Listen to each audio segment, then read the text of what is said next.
వరంగల్ జిల్లా నర్సంపేట అయ్యప్ప స్వామి దేవాలయంలో హిందూ ధర్మ సమ్మేళన నూతన కమిటీని ఏర్పాటు చేశారు.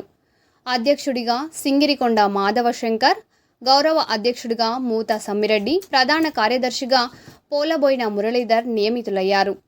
ఈ సందర్భంగా మే 5న జరిగే హిందూ ధర్మ సమ్మేళనానికి సంబంధించిన వాల్ పోస్టర్ను ఆవిష్కరించారు.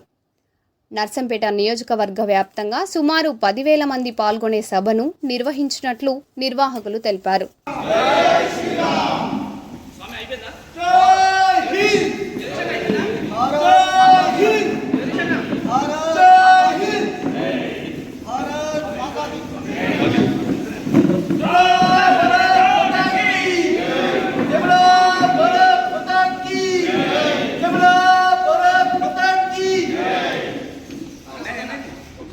అందరూ చెప్పింది చాలా బాగుంది.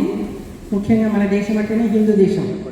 ప్రపంచవ్యాప్తంగా కూడా మీరు ఇండియన్స్ అంటే హిందూస్ అంటారు. మళ్ళీ కొన్ని దేశాలు విచిత్రంగా కూడా జరుగుతుంది. ఎందుకంటే మన వేషధారణ ఆ విధంగా ఉంటుంది కాబట్టి అది చాలా సంతోషం, గర్వకారణం. కాకపోతే ఈ మధ్యకాలంలో జరుగుతున్నాయని కూడా మన పెద్దలు చెప్పడం జరిగింది. దాన్ని మనము సీరియస్గా తీసుకోవాలి. ఇంకొకటి కమిటీ సభ్యులకైతే ఏంది, ఆర్ఎస్ఎస్ వాళ్ళందరికీ కూడా నేను ఒక చిన్న విన్నపం, అంటే నాది మీ అందరికీ చెప్పేంత స్థాయి నాది కాదని నేను అనుకుంటున్నా.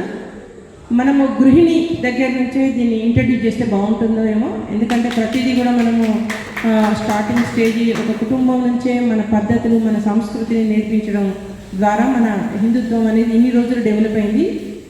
ఇప్పుడు విద్యా వ్యవస్థ అయితే ఏంది, సొసైటీలో ఒక మహిళకు ఒక స్థానం ఏర్పడిన దగ్గర నుంచి పని ఒత్తిడిలో ఉండడం వలన కొంతమంది కొన్ని కార్యక్రమాలు చేయలేకపోతున్నారు.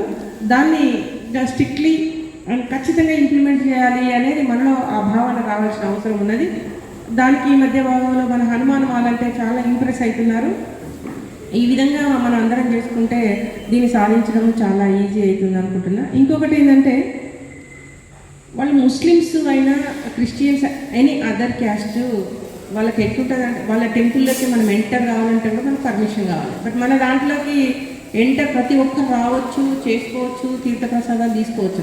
మనం అక్కడికి వెళ్తే తీర్థప్రసాదాలు ఉండవు. మనం ఎంటర్ అవ్వడానికి దర్గాలకి లోపలికి ఎంటర్ కానియరు.